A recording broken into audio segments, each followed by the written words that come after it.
Alright guys, TacticalRab back again today. Hope you're all doing well and enjoying your day so far. The first big bomb of Rostermania has dropped in its OpTic Texas in the spotlight. Envoy returning to the green wall after a couple of years away. No OpTic Pred after all the discussion over the past several months. OpTic Drazah, what's going on? Is this actually going to happen? Especially because there's still 10 days until any contracts can actually be signed. Very much intrigued to hear your thoughts in the comments. Hit the like button if you enjoy. Subscribe if you're new as always. Wow, last night was a big one. We're going to dive in. Firstly, this from the Minnesota Rokkr confirming coach BrianSaintt released from the team. This feels like, to be honest, it's been rather a long time coming. I know Brett Diamond did the tweet a while ago when they were going through the roster changes like, look, they trust the coaching staff to get them back to where they need to be. They qualify for champs. They didn't get much further than that, and BrianSaintt's now been released from the roster. He came into coaching at an interesting time when not too many former pro players were doing it, and I mean, obviously he does kind of his comments to the organization, to the fans, and what his plans are going forward.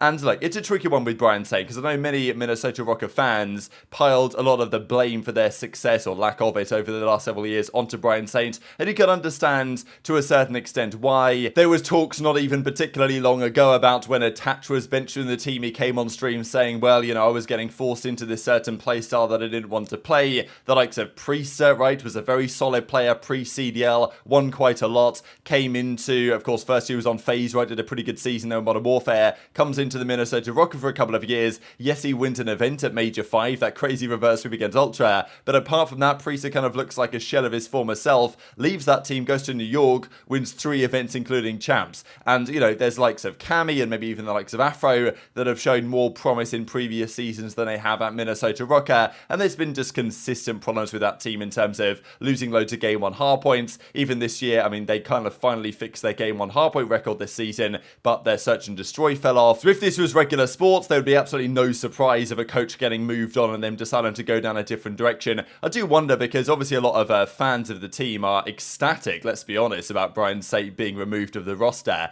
And, you know, it's always a tricky one because as Crone says, and I can certainly understand this perspective, and this is how it would be in regular sports. If someone loses their job, if a coach gets fired in regular sports, you know, the fans, if they don't like the guy, are going to rejoice at better days ahead and all this stuff. Whereas Hitch says, and I can get this side of the argument as well, that the COD community feels a lot closer than that, right? A lot of us were watching when Saint was even competing as a player. It's not like he's making millions of dollars. So maybe it feels a little bit different to how it should in regular sports, but regardless, that's the update. BrianSaintt is gone. No update on Luna yet or what's going on there, especially because there have been some rumors emerging that Rokkr are actually going to merge with potentially G2. There's been some names like G2 and even over the past several seasons, the likes of TSM. Now, TSM are more than likely run out of money, right? Because of this whole FTX thing that fell through. But G2 might still have some money left over, and this merger that Rokkr were looking for with version 1, which is like their other brands, might be finding that merger with G2, big esports organization, and if they were to come into Call of Duty in this respect, and this might be part of that move that we talked about yesterday that could be possible, maybe it's still going to be Minnesota, maybe it's not, but whatever happens, that's a big one to keep your eyes on. And Zuma straight up on stream confirmed it and said, yeah, from his understanding, this is happening. Now, you know, I'm sure it's early days in these conversations, and I can't imagine that pen has officially been put to paper yet, but this would be really exciting actually for the CDL. Look, there's no expansion, that's not happening, and even if it did happen, would we actually get 4 good additional teams? I'm not so convinced, albeit I would love 16 teams because it works way better for tournaments and brackets and all these other things, and they're just straight up more action. Oh, this is a rumor? This is a rumor? No, this is not a rumor, bro. This is done. This is done. No, this is not a rumor. This is done, chat. This is done. This right here, yeah. This right here is done. Like V1's coming in. They're switching up the whole flow.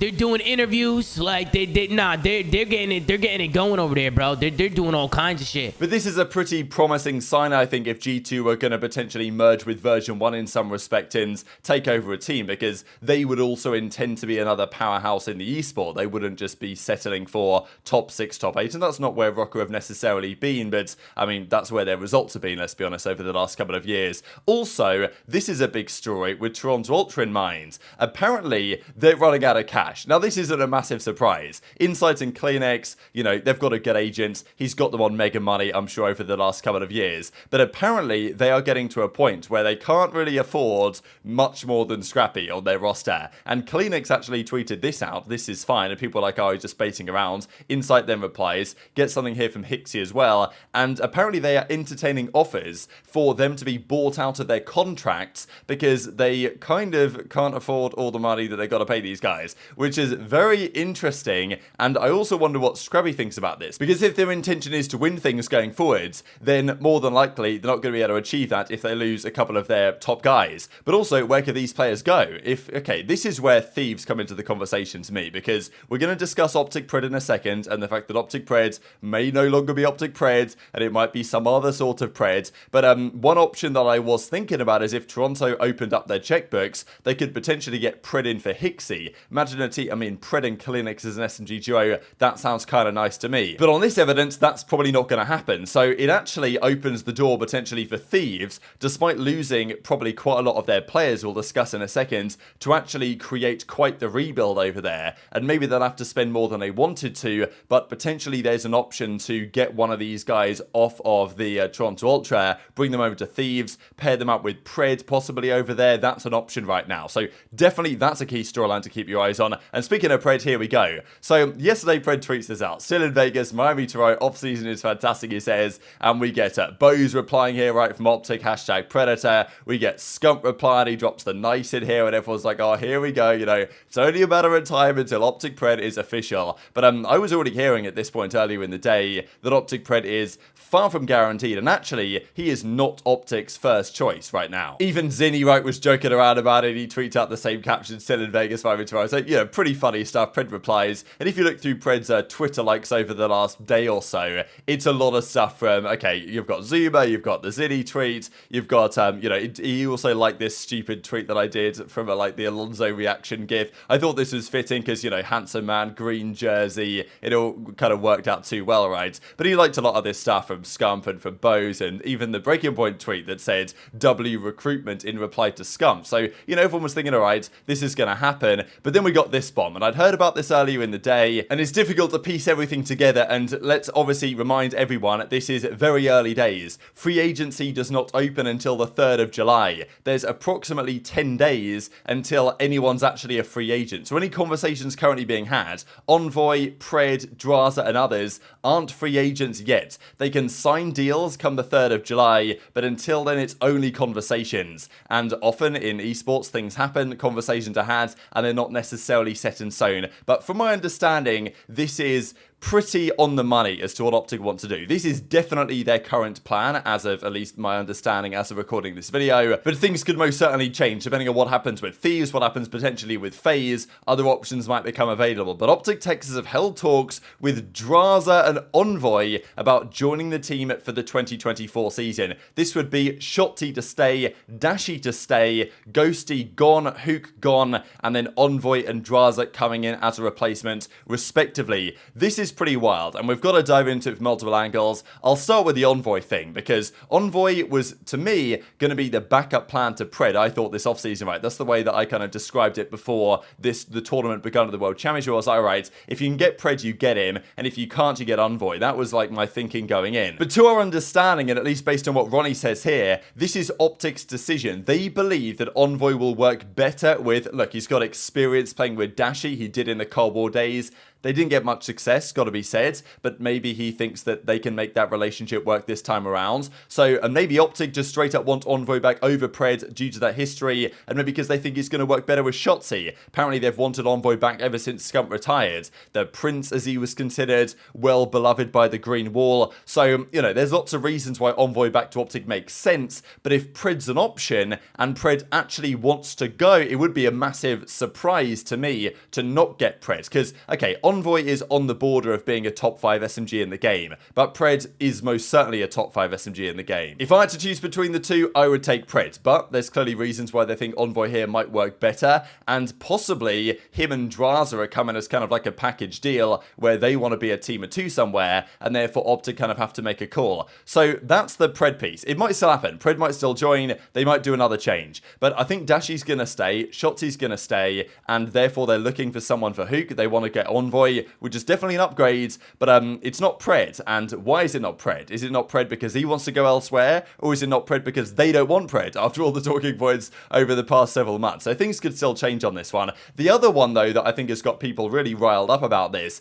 is the Ghosty thing. Ghosty was the guy for OpTic at the World Championship. He put the team on his back multiple times. None of the other guys that have been around for years in this esport really turned up. Ghosty as a rookie was their best player, and it would be tough for him to get dropped from the team. No doubt about it, because he was very solid for them at the World Championship. And of course, Drazah coming in, I mean, immediately kicked off loads of tweets or loads of memes like this, right? Because we know full well that Drazah is not particularly well liked by the community, and especially the Green Wall, the FU Drazah charts, etc., for multiple reasons. And all of a sudden, he might be there on the Green Wall. Now, is this a good or bad idea? Personally, I really like this move. Probably a hot take, to be honest, but Drazah is very good at all game modes. He's a winning level player. And look, I mentioned it a couple of times now over the last few days. OpTic have lost some sort of killer edge, cutting edge, or whatever you want to call it, ever since Kremp left several years ago. They need a player with a dog in them, you know? And I don't think they've had a player properly with a dog in them over the last several years.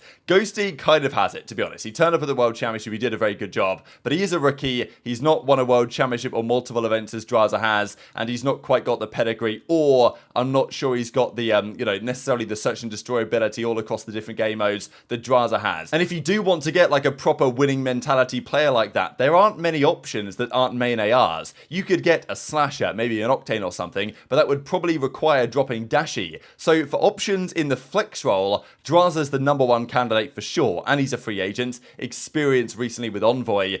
It just makes a lot of sense to me. Now, comparing the numbers here between, Drazah and Ghosty over the last season, I mean, obviously it's a different story. They're playing slightly different roles. Ghosty isn't required to do anything mega, and his search and destroy numbers this season were pretty good. But Drazah was ridiculous in that game mode for most of the year, very consistent across all the modes, and I'm just a big fan of his playstyle in general. But nonetheless, this is pretty wild. Like, Drazah is effectively a villain character, absolutely in the scene. Joining OpTic would be really wild, and it seems like Ghosty might be ready for this as well, because he actually was spotted last night that he followed Bobble, the general manager, known as Revan of course, for the Seattle Surge. So it seems like Ghosty is kind of ready to get moved on in some respects. Huke, I'm sure, knows that this has been coming for some time now. But yeah, that is the current level of conversations. JB Krez also says that he's not being released or anything, but he's just, found himself in a really difficult position with all the flux of the roster. Everything was changing around, and still effectively says that he's probably going to be staying around there next season, with, you would imagine, Karma coming in as more like the full-time head coach. So,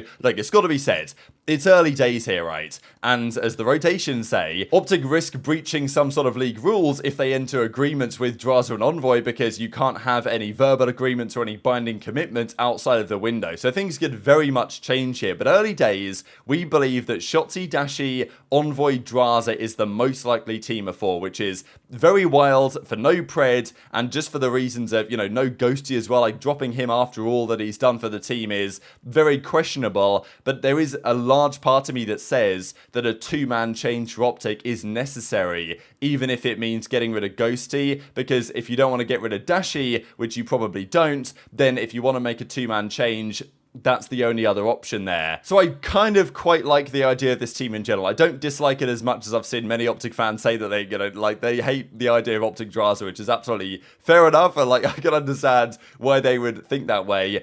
I just think that not getting Pred could be a massive missed opportunity if they don't, if it is their decision not to, given what Pred might go on to do for other franchises in the near future. So that's going to do it for today. Very much intrigued to hear your thoughts in the comments below. Hit the like button if you enjoyed, subscribe if you're new, take care, and I'll see you next time.